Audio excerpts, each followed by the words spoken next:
Então vamos aqui para mais uma aula do 9º ano, uma aula importante, que vai falar sobre conflitos e revoltas na Primeira República.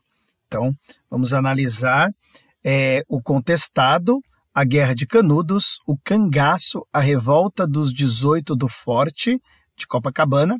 Os objetivos é compreender as causas e consequências das revoltas e conflitos no Brasil do início do século XX e analisar diferentes conflitos e revoltas que ocorreram durante a Primeira República.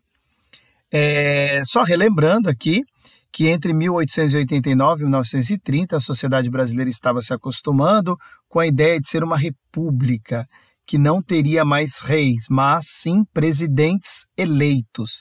A escravidão foi abolida no ano anterior à proclamação, em 1888, e que também foi uma grande mudança no cotidiano social. Mas as desigualdades sociais permaneceram existindo, especialmente no campo.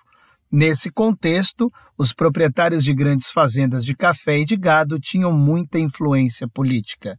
Nas cidades, as coisas estavam mudando muito rapidamente, com muita gente migrando para elas.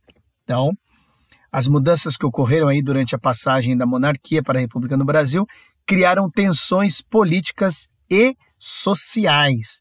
Foi nesse contexto que aconteceram os conflitos que vamos estudar na aula de hoje: a Guerra de Canudos, o contestado, o cangaço e a revolta dos 18 do Forte. Então, essa fotografia aqui ao lado retratando as ruínas da igreja de Santo Antônio em Canudos.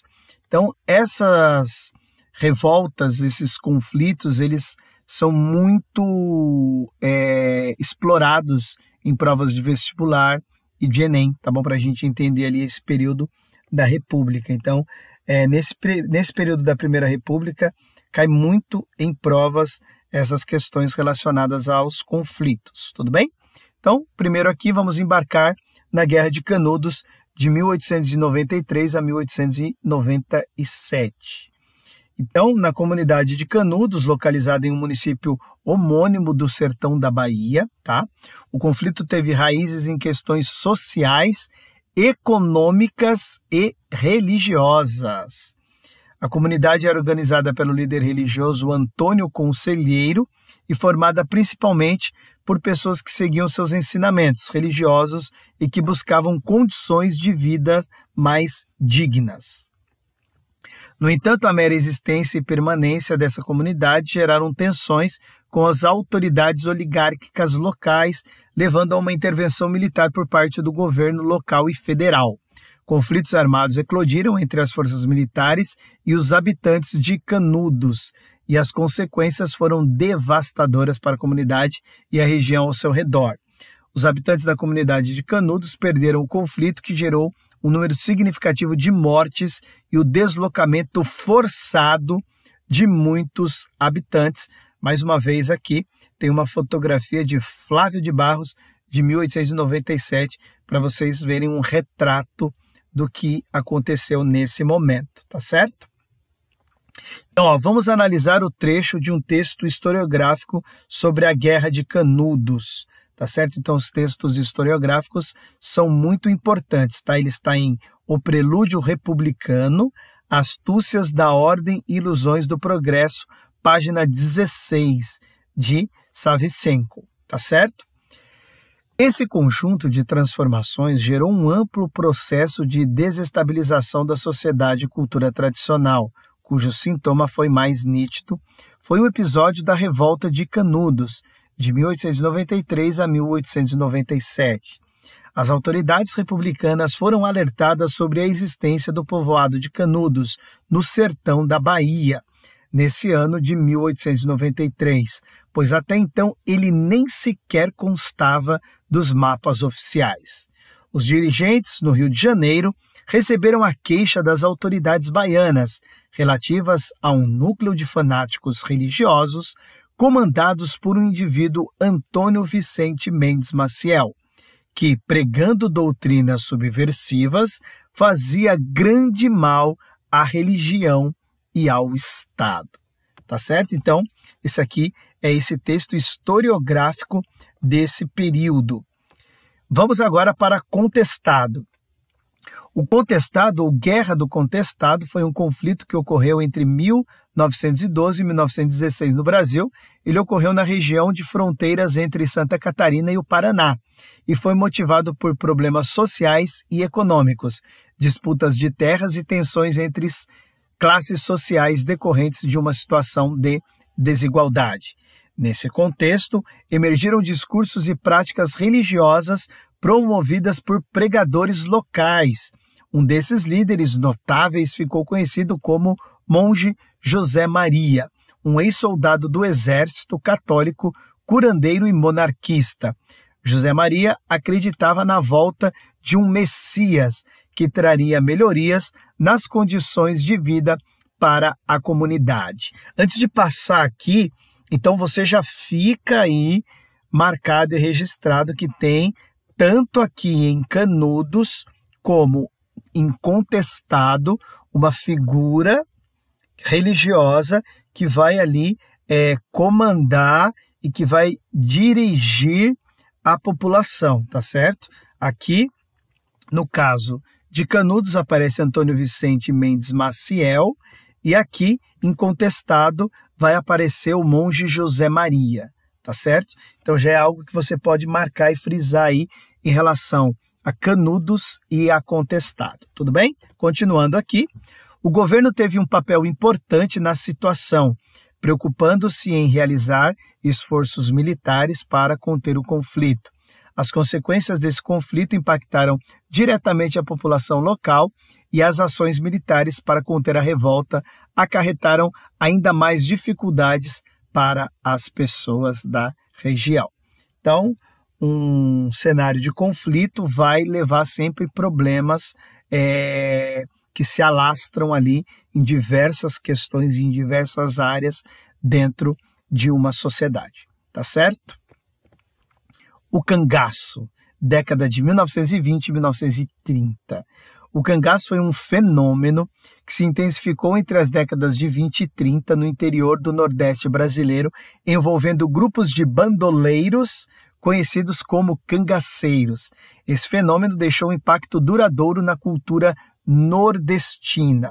O que seriam os bandoleiros? São indivíduos envolvidos em atividades criminosas como assaltos e saques, muitas vezes operando fora das estruturas legais estabelecidas, certo?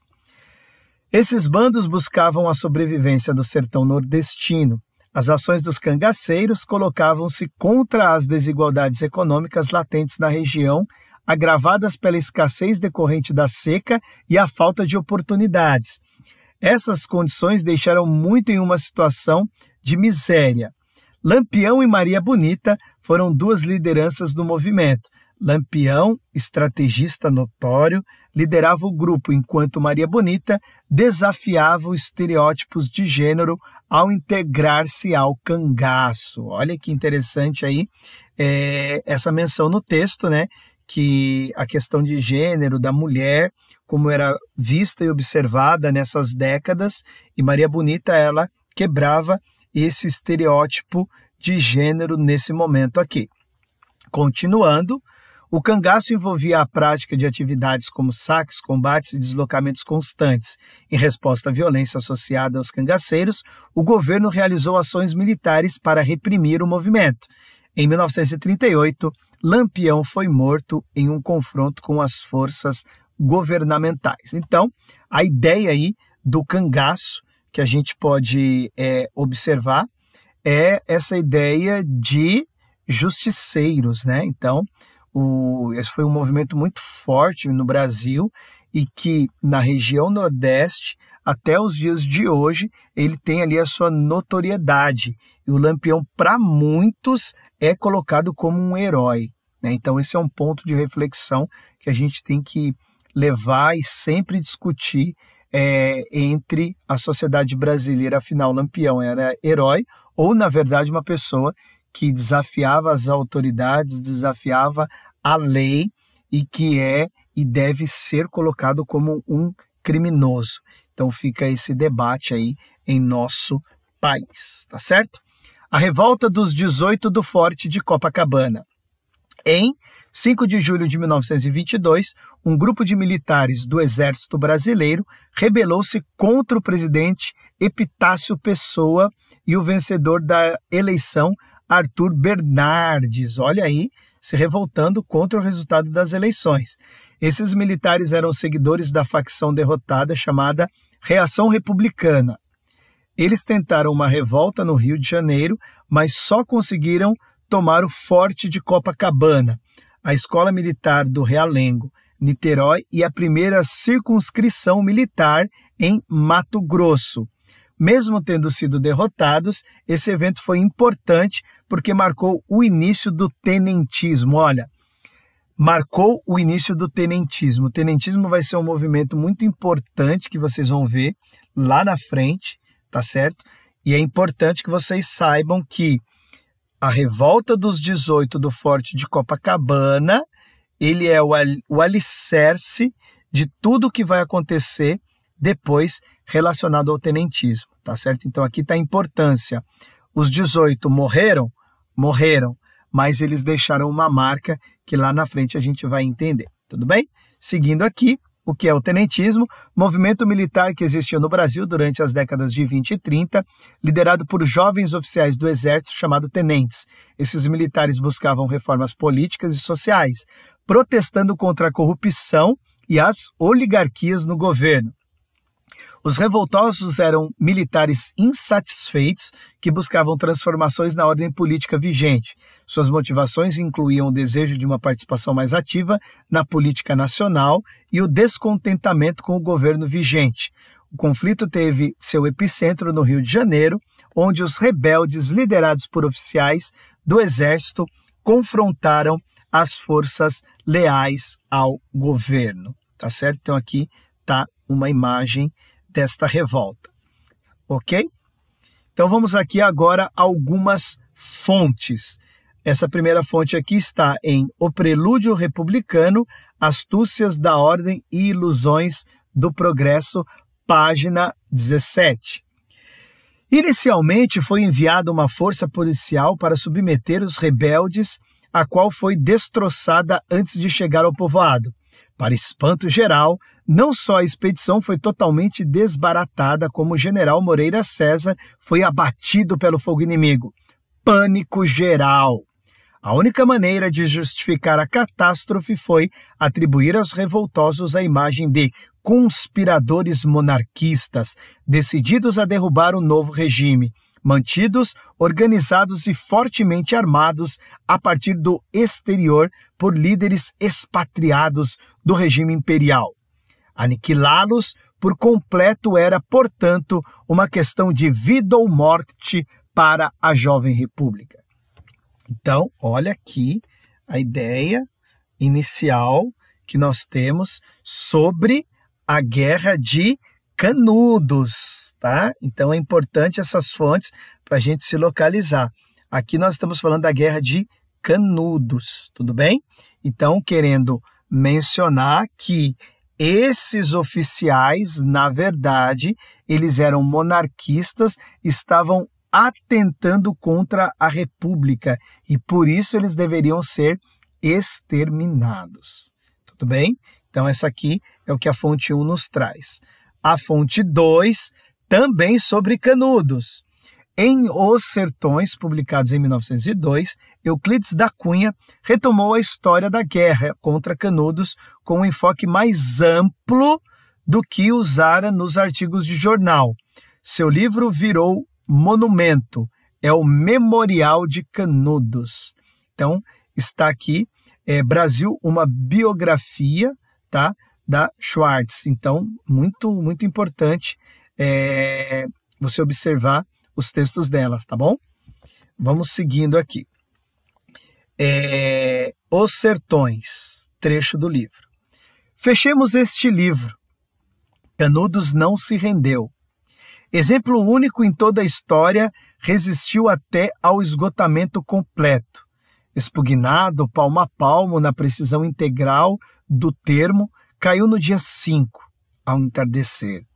quando caíram os seus últimos defensores, que todos morreram. Eram 4 apenas, um velho, 2 homens feitos e uma criança, na frente dos quais rugiam raivosamente 5.000 soldados. Forremo-nos à tarefa de descrever os seus últimos momentos. Nem poderíamos fazê-lo. Esta página, imaginamo-la sempre profundamente emocionante e trágica, mas cerramo-la facilitante e sem brilhos. Vimos como quem vinga uma montanha altíssima, no alto, a par de uma perspectiva maior. A vertigem. Sensacional. Euclides da Cunha, Os Sertões, tá certo? Então, é para trazer aqui 2 visões diferentes relacionadas à Guerra de Canudos. As fontes são importantíssimas em história, tá? Buscar os relatos históricos do período, trazer aqui para nossa abordagem depois de ter passado tanto tempo, né? Décadas, século, e aí a gente conseguir mergulhar nesses fatos, olhando as visões opostas ao fato acontecido. Então hoje nós identificamos as causas e consequências da Guerra de Canudos, do contestado do cangaço e da revolta dos 18 do Forte.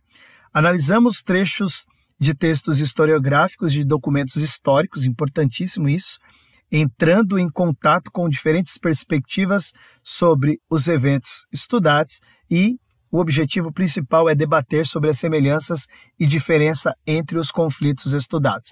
Vocês viram ali questões de revoltas militares em Canudos e no 18 do Forte de Copacabana, e aí você vê também uma questão religiosa ali em Canudos, tá certo? E aí você vê em Contestado também uma influência religiosa, e no cangaço uma questão ali de justiça social, né? Os justiceiros fazer justiças com as próprias mãos.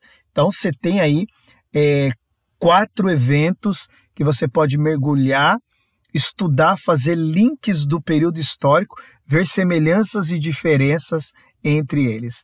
A história realmente é espetacular. Tudo bem? Então, um forte abraço a todos. Fiquem com Deus. Tchau, tchau. Até a próxima aula.